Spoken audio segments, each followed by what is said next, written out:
Hello friends, आप सभी का BAMS made easy by Esquire channel में स्वागत है। इसके प्रीवियस वीडियो में हमने रोग निदान का इंट्रोडक्शन देखा था। आज हम नया चैप्टर कॉन्सेप्ट ऑफ आम देखेंगे। तो जो न्यू NCISM सिलेबस में जो पॉइंट है वो सब हम कवर करेंगे, ठीक है। तो आज हम इसमें से 3 चीज़ें कवर करेंगे। डिफरेंट डेफिनेशन ऑफ आम, दूसरा है डिफरेंट टाइप्स ऑफ आम और डिफरेंट टाइप्स ऑफ आम विद द करंट साइंस, ठीक है। बाकी हम नेक्स्ट वीडियो में देखेंगे।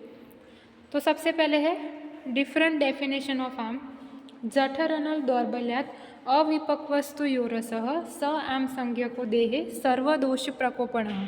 जठरनल दौर्बल्यात मतलब जब जठर अग्नि प्रॉपर वर्क नहीं कर पाती तब सबसे पहली जो धातु है रस धातु, वो अविपक्व मतलब उसका प्रॉपर डाइजेशन नहीं होता और उसे हम आम कहते हैं। स आम संज्ञ को देहे सर्वदोष प्रकोपण, और वो सभी दोष के प्रकोप का कारण है, ठीक है। Impaired digestion and metabolism due to hypofunctioning of jatharagni is called ama and it aggravates all the dosha, ठीक है। ऊष्मणो अल्प बलत्वेन धातुम आद्यम अपाचितम दुष्ट्यम आमाशयगतम रसम आमम प्रचक्षते।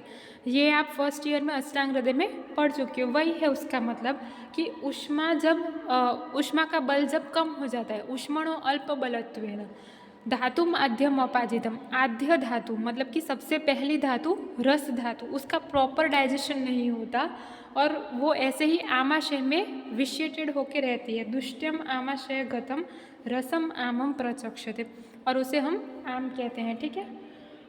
ड्यू टू वीकनेस ऑफ अग्नि आद्य रस become immature improperly metabolised substance called आम विच मैनिफेस्ट इन आमाशय, ठीक है।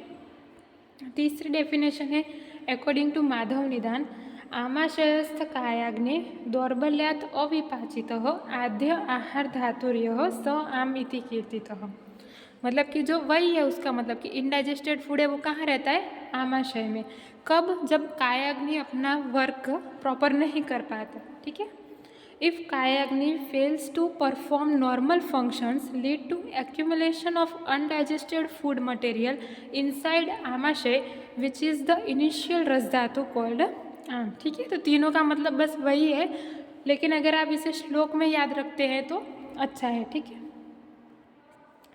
फिर आचार्य चरक ने आम नहीं माना लेकिन आम प्रदोष माना है। तम द्विविधम आम प्रदोषम आचक्षते भिषजः विसूचिकाम अलसकम च।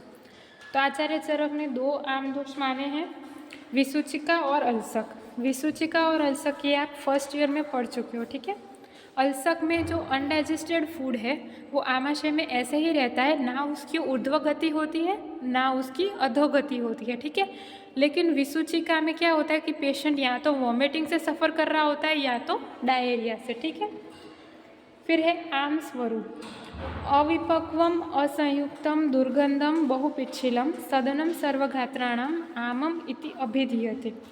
अविपक्वम मतलब कि प्रॉपर डाइजेशन नहीं होता, असंयुक्तम वेल फॉर्म नहीं होता, दुर्गंधम मतलब कि फाउल स्मेल, बहुपिच्छिलम एक्सेस अनक्टियसनेस, सदनम सर्वगात्राणाम पूरी बॉडी में पेन होता है, ठीक है, सुस्ती जैसा लगता है, ठीक है। तो ये सब आम के स्वरूप है। Food which is improperly digested having foul smell, excess unctuousness and develop lethargy in the body organ is called ama, ठीक है। तो ये हो गया आम स्वरूप। फिर टाइप्स ऑफ आम, तो 2 तरह के आम है, साम और निराम। साम दोष दुष्य समूर्छना इन द प्रेजेंस ऑफ आम।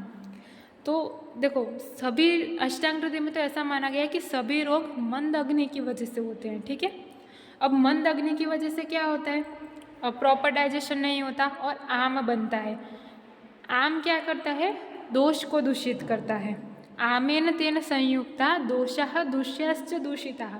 आम ने क्या किया, दोष को दूषित किया। अब दोष क्या करेंगे, दुष्य को दूषित करेंगे। दुष्य मतलब क्या, जो हमारी धातुएं हैं, मल है, उसे अब दोष दूषित करेंगे, ठीक है। दोष भी दूषित हुआ, दुष्य भी दूषित हुआ। उसकी वजह से क्या होगी, व्याधि होगी, मतलब दोष दुष्य सम्मूर्छना होगा पहले और उसके बाद व्याधि होगी। तो जब भी आम की कंडीशन होगी तब दोष दुष्य सम्मूर्छना हो गई, ठीक है। तो दोष दुष्य सम्मूर्छना इन द प्रेजेंस ऑफ आम।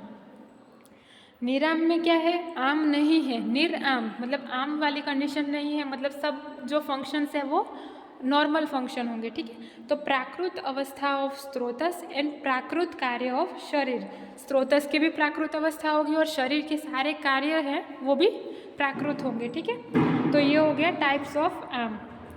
तीसरा हमारा टॉपिक है correlate the different types of ama with the current science. तो ama has no direct correlation in modern science but can best be equated to toxin.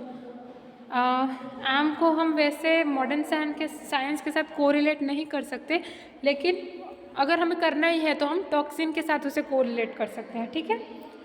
या तो वो एंडोटॉक्सिन हो सकते हैं या तो वो एक्सोटॉक्सिन हो सकते हैं। तो endotoxin like enzymes, hormones, catalyst etc., ठीक है। When these are unable to function properly or entirely, different metabolites are formed which are not acquired by the body. जब ये सब एंजाइम्स, हार्मोन, कैटालिस्ट ये सब प्रॉपर फंक्शन नहीं कर पाते तो डिफरेंट मेटाबोलाइट्स फॉर्म होते हैं जो हमारी बॉडी के द्वारा यूज़ नहीं होते, तो उनका क्या होता है, डिफरेंट सिस्टम में एक्यूमुलेशन हो जाता है। On further process, this go on accumulating in different system में accumulate हो जाता है, affecting the normal mechanism of that respective system and exotoxins produced by some bacteria or microorganism when they enter into the body। मतलब कि जब वो different system में accumulate हो जाता है तब वो जो हमारी नॉर्मल मैकेनिज्म है उसको अफेक्ट करता है, ठीक है। या तो वो एक्सोटॉक्सिन्स हो सकते हैं प्रोड्यूस्ड बाय सम बैक्टीरिया और micro organism when they enter into the body, ठीक है। तो आज के लेक्चर में बस इतना ही। अगर आपको इसके नोट्स चाहिए तो आप हमारे टेलीग्राम चैनल ज्वाइन कर सकते हैं BAMS MEDIZ by S², ठीक है। Thank you.